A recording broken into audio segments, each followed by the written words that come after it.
Good day. I had to replace the battery in this old truck here the other day, and I just got it.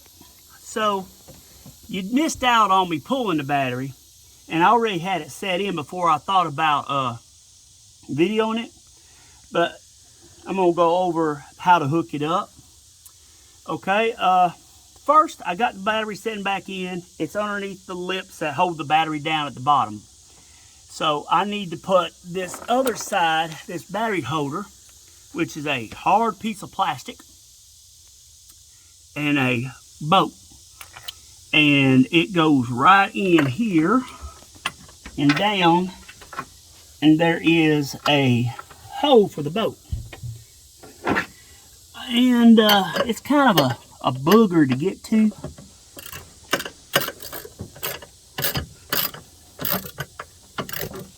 But this will help keep you back. You don't want your battery bouncing all over the place. For one, these terminals touch that metal, you're gonna have a problem. And two, it could crack your battery. I have seen a log truck years ago catch on fire because of a cracked battery when it grounded out. So make sure your battery is fastened in there good and tight. Okay? That battery ain't going nowhere. And since this is a brand new battery, I have this terminal grease. And I think I'm going to smear me some on these terminals. It helps fight corrosion and all kinds of really good little things like that. Hey, come on over here. My little assistant has showed up. Say hi, Sean. Hi. Okay, we're going to take this battery grease and we're going to put it on this terminal. We're going to put some on this terminal.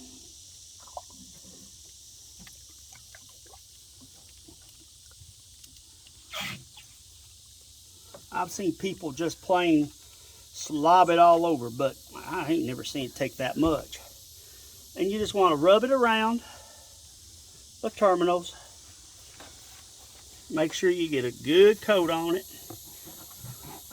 This helps keeps the cables from building up that green, powdery, acetized corrosion.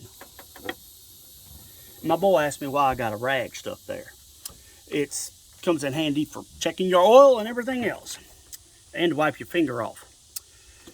Okay, now I'm going to hook up one of the battery cables and my wrench right here. Slide your battery cable over, make sure it's all the way down, and then tighten it up. You want to make sure you don't strip it, but you want this sucker good and tight.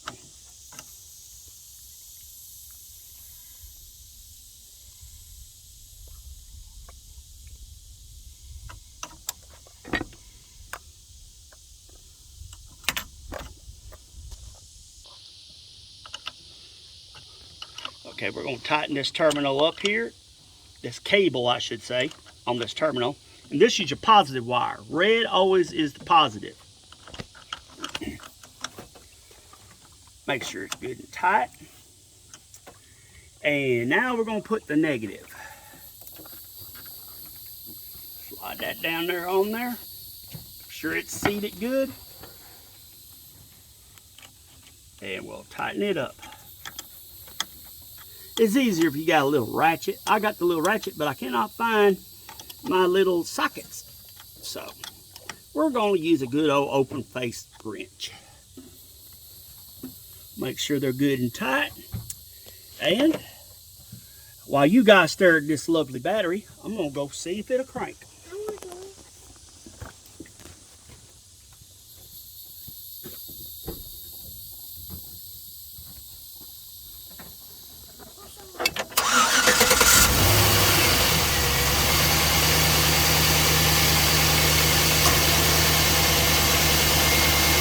And there you have it. I got one more thing to do on this make and model. I'm not affiliated with nothing, but this is a Chevrolet.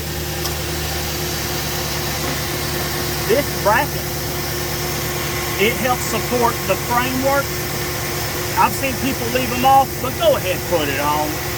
You never know. That fender bender, this might save your cushion. Hey, big guy, assistant, you want to go turn it off?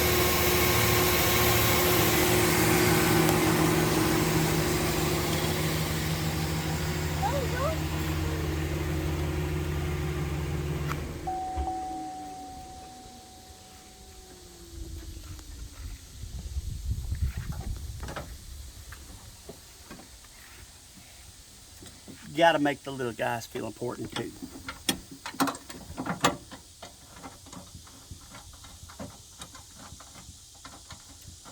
Once you get these hooked up, you tighten them on down.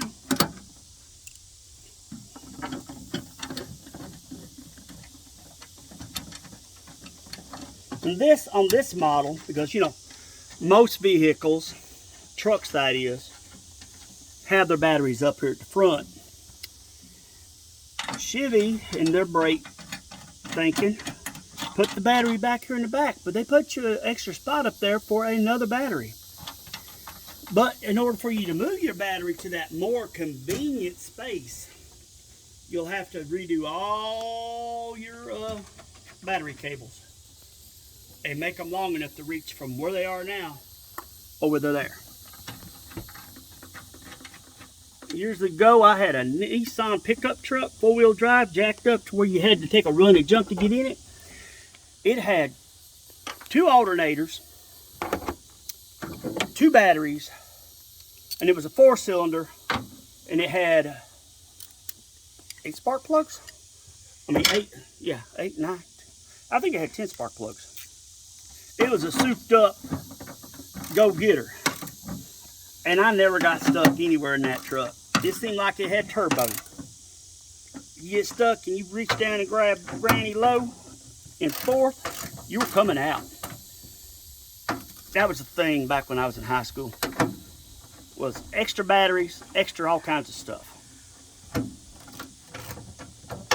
Nowadays they do it for this stuff they call overlanding, and they have batteries just for extra lights, air pumps, and everything all up there.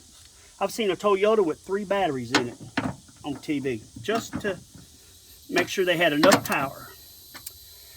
And ladies and gentlemen, that's how you hook up a battery in a Chevrolet Silverado pickup that I am not affiliated with. And have a good day. Remember to like, subscribe, and hit that notification bell.